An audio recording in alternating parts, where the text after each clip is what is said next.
Hey everybody, welcome back to CI7 Round 5, all lower bracket, all elimination.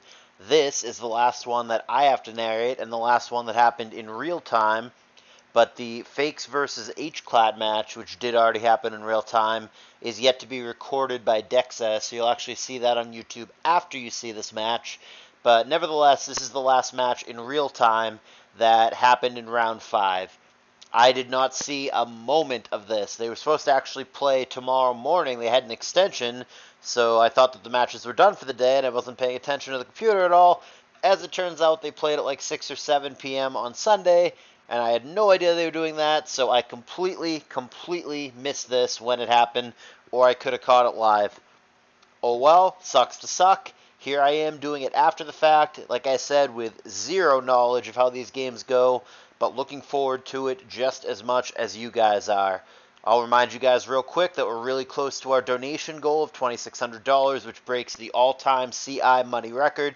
We're only $300 and change away. If you're able to contribute any amount of money, doesn't have to be a big amount, $5, $10 really does go a long way towards hitting that goal. Please consider doing so. The way that you donate is via PayPal donation link in the Discord server. It's super fast, like 15-20 seconds. It's secure. I'm not pocketing any of the money. PayPal takes a really small chunk, and the rest of it all goes to the players directly into the prize pool. And like I said, it supports the tour in a big way, and it helps us go out with this CI being the biggest CI we have ever had. That's the goal, and it's very much achievable from where we are. So if you've been enjoying the show, if you've derived just $5 of entertainment from the program so far, please consider showing that support by donating $5. Really does make a difference. Alright guys, let's get into it. Game 1, Kristyl versus SoulWind, Round 5 lower bracket of CI7. Kristyl a first-timer, and SoulWind last year's runner-up, but Kristyl has really looked like she belongs. The one match that she lost, she got really unlucky, round 1 against Kurtz, and she's been doing nothing but winning ever since. She's going to turn 1 Explosion. Not sure what the intended target was there, but the lead T-Tar for SoulWind, who's on the top, of course, did get out of the way, and it ends up being Starmie that goes down, which I think is not going to be a huge deal, because based on what Kristyl has shown up to this point, it's really looking like a boom spammy or a physical offense team. I think it's very unlikely that she has a spiker, so I don't think that Starmie just being a rapid spinner is going to be a huge deal in this match. Thief there actually obnoxiously not only is going to steal the lefties, but it is technically, even though the damage is negligible, it is an attack. So that's also going to stop Focus Punch. And he's going to actually go for Thief again, probably because he doesn't have Drill Pack, to prevent another Focus Punch, but instead, Krystyl's going to opt for Boom, and that's going to be a trade. Now, one layer did get down, and here's Claydol trying to immediately remove it, but no, going to outspeed and go for EQ against the T-Tar, eating an HP bug back, so the mind games begin. Kristyl could EQ here, but it could also whiff. She could also risk it and rapid spin here. She does go for EQ, though, and SoulWind there stayed in to not let her rapid spin for free. So the spike remains up, but the T-Tar's down, and Kristyl does find herself quickly up a poke. Suicune comes in, perhaps thinking Mash is coming, and it is. Resisted by Suicune. So Kristyl up a poke, but dealing with the spike. Pretty fast game so far. Almost half the Mons in the game dead on just turn 8. Earthquake coming down, and CM as well. Don't know a lot about the Coon, hasn't really shown much of anything up to this point. But actually going to switch up to Doll, curiously.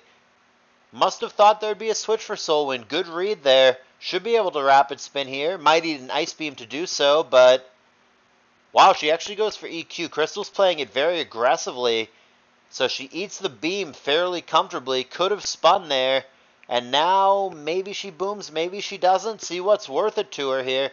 If she EQs again, it's actually really good.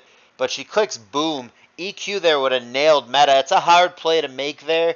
But SoulWind making a good switch, anticipating the boom, and Kristyl walking into it. So the spike is going to stay down for the remainder of the match in what is now a 3-3.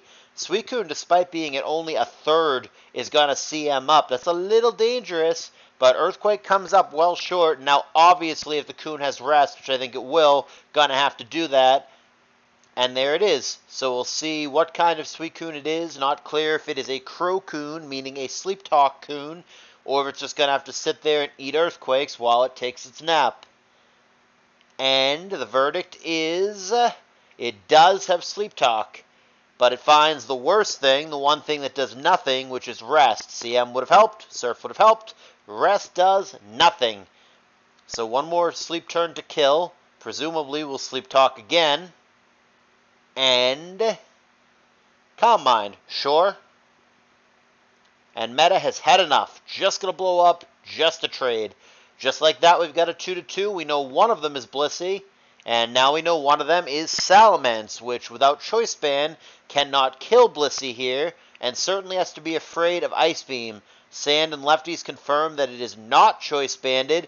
Kristyl goes for it anyway, but comes up way short. That hidden power does only 36%. Freeze irrelevant there because Sand kills anyway. So last poke for Kristyl. Something like a Gillameta would be very good here. Aerodactyl could get it done. Tar, if it is DD, could also get it done here. Immediate Dugtrio switch for SoulWind. But it's not even a DD Tar. It is a Pursuit Tar. It goes for Crunch. And just like that, Earthquake is just going to end it. But as it turns out, with it being a special Tar, not that SoulWind had any way of knowing that, but with it being a special Tar, Blissey actually would have beaten it one-on-one the vast majority of the time. But again, SoulWind had no way of knowing that, and he probably panicked and thought, oh fuck, it's DD Tar, and had to go to Dugtrio immediately. But it would have worked out the same, because even if Kristyl instead of Crunch had gone for DD on that turn, the Dugtrio still would have outsped it and killed it all the same. So functionally the same in this instance. The only thing that Kristyl could have done there is attacked and killed the Dugtrio, and depending on what attack she had gone for, such as Rock Slide, that would not have killed the Dugtrio. Maybe Earthquake would have. Of course, there's a possibility that she lands a crit, but it's very hard to click EQ there, and indeed, she didn't. I don't even think she had that option. It was just a special Tar, so I guess she could have gone for Ice Beam or HP Grass if she somehow knew that Dugtrio was coming in, but the fact that it was a special Tar means it was probably going to lose to Bliss one way or another. There just wasn't a way out with what she had left, and SoulWind is going to take a pretty quick 18-turn Game 1. So we move to Game 2. We are still, even though we are approaching the big boy stages, we are still in the best of 3 portion of the tour. Best of 5, we're not quite there yet, but it's coming. We are pretty deep in the tour. Like I said, only 12 left entering this round, and only 8 left when this round is over. So let's go ahead and switch those sides for continuity. It'll be Kristyl again on the bottom, SoulWind on the top, Zapdos lead, and Milotic lead. Little unusual, but Zapdos obviously with the advantage here. Kristyl has opted twice in a row for Snorlax teams, and a substitute comes down on what is an obvious Milotic switch. BP to Gengar, thinking maybe a Body Slam or a return. It is Body Slam, which of course Gar is immune to, so it's nice and safe behind the sub. No Focus Punch though, does just go for Will-O-Wisp, which fails with its 75-25 in this case. Thunderbolt hits Milo, super effective. Surf, of course, pops the sub. And there's no Sand right now, so that helps Milotic endure this attack. Though I would definitely still Thunderbolt again if I'm SoulWind. And he agrees. Gonna land on T-Tar here, which does not have leftovers. So perhaps had Will-O-Wisp happened there, maybe it would have been lummed away. That Pursuit fails to kill. However, the next time the Gengar comes in, it will die to the Sand. That being said, this Tar is also dead since Dugtrio came in. That's 2 games in a row that SoulWind has opted to bring Dugtrio. And now Claydol comes in. So Claydol lacks twice in a row from Kristyl, and Dugtrio twice in a row from SoulWind. Both players sticking to their guns, it seems. Earthquake there. Don't love it, kind of risky. We already know there's 2 EQ immunities on the other side, though granted, like I said, in the case of the Gengar, it'll die anyway the next time it comes in because of the Sand. Rock Slide there, pops the sub. I like that. I think Rock Slide and Shadow Ball, both viable moves on Claydol, but certainly indicating with what's been shown for Kristyl that she may have a Magneton in the back. In fact, with this being a Pursuit Tar, I think we're looking at an all-in on Lax team from Kristyl. I think there's going to be a Magneton and then one other poke, and I think the only real win condition on the team is just going to be that Snorlax. So she cashes in her doll to get a boom. And there's a Doug. So yeah, I think it's Last Poke Mag. I think we're actually looking at a double trapper all in on Lax Squad, which I like. I'm a fan of that kind of team. High risk, high reward, certainly, but it's an archetype that I'm fond of, and I think it's a good bring into SoulWind, who is often a stally and spike-heavy player, though we may have run into the one match, Kristyl may have, where SoulWind, in fact, does not have spikes, doesn't seem to have it in this case. I think the issue here, because you're bothering to have a Pursuit Tower, meaning you're trying to remove Gengar, I think we're looking at an EQ Lax. So Curse, Rest, Body Slam, EQ, meaning it doesn't have Shadow Ball, so I think it actually can't touch Gengar at all. But Gengar, like I said, is going to die next time it comes in, so in theory, not an issue unless there's a Wish somewhere. Here comes Recover. And just going to mash again from behind the sub. Ideally, SoulWind's looking to find an attack raise, but didn't get it there or on the previous turn. Surf pops the sub. Here's another attempt. Mash again. And still no raise. So the damage is whatever. Milo taking 17-18% can do that all day. Really the goal there was to find a raise, but it never came. And Milo back to 100% as the last poke Rachi comes in. So the one time you try to get cute and Magdoll him, SoulWind switches it up and goes for a really offensive team. And that's what you have to do. That's how you don't get counter-teamed. For those of you who would have gotten counter-teamed here, that's because you're not switching it up like this. SoulWind did it right. And now, I think he's in a pretty favorable position. Maybe Magneton can get Rachi here. I don't think it's guaranteed. Oh, wow, Rachi's actually faster. Thunder with a para as well. And a full para. From bad to worse. Ice Punch, sure. Something. Thunderbolt back. But Rachi out of range. It should survive another attack, though, and get one more chance. Thunder does connect. He has to risk the 70-30, but it cooperates. And now Lax is back in. The problem with Lax being the win condition here is that the meta's definitely going to have Boom. The Gengar, given the Dugtrio in the back, probably also has Boom. And then, of course, there's the Dugtrio follow-up. So, normally, Last Poke Lax, like if hypothetically SoulWind had those exact same 5 pokes, but none of them had Boom, I think Last Poke Lax would have a chance to win. But as it stands, like right here, and maybe she went for another Curse there that she never got, now I think Gengar and/or, yeah, Meta's going to come in and force a Boom here. And there's really not a good counter for Kristyl. She knows that the Boom's coming, so she's going to have it hit Milo rather than Lax. However, doesn't Dugtrio just come in now? I guess you've got one turn here to Body Slam, and you must crit or paralyze it or you lose. Rest is not the right play.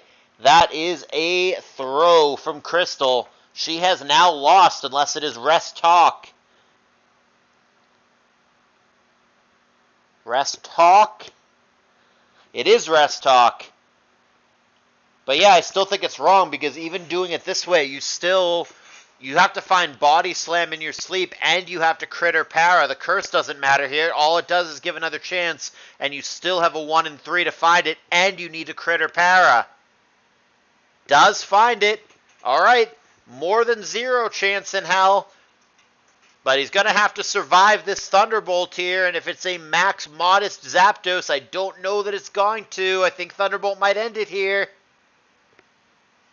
And indeed, the Lax cannot hang on. Had Snorlax survived that at all, even at 1 HP, and gotten the rest off, totally different game. I think Kristyl can win from that position. But the Snorlax is not able to hang on, and the Zapdos Thunderbolt SoulWind into round 6. Kristyl puts up a hell of a fight. She has been in the lower bracket the whole way. She lost in the opening round and then won 3 in a row to be here at all. And these games were closer than they appeared on paper. They were relatively quick, 18 turns and 30 turns. But these were not a stomp, and either of these games could have gone either way. Kristyl has 110% looked like she belongs. There won't be a CI8. Like I said, this is the last one, and that's all the more reason I really want you guys to donate and let this one be the biggest one ever. But if there were a CI8, or if someone is to take up the mantle and run their own ADV Invitational in my place, please, guys, invite Kristyl and invite Gary Oak. Both of them being this far, clearly showing that they belong. I knew I made the right call in inviting them. I felt very confident in my read, and I think they both very much justified the invite. Really good run for Kristyl, 3-2, very solid, top 12 finish, very respectable. Like I said, in the lower bracket the whole way and fought very hard to get here. Absolutely hats off to her, looked good. Really appreciate you, Kristyl, participating in this. For real, she's one of the overall best players in Pokemon. It's not just an ADV. I would trust her 100%, slotting her into GSC, into Black-White, obviously DPP, but she really can play all the old gens. She's very, very good, and she really deserves a lot of respect.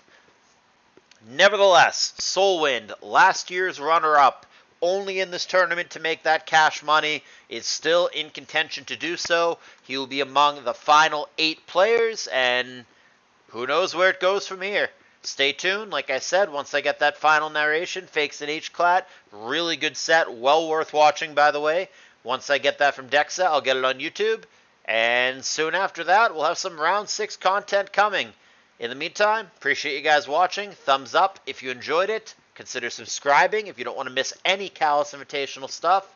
And I will see you guys in the next video.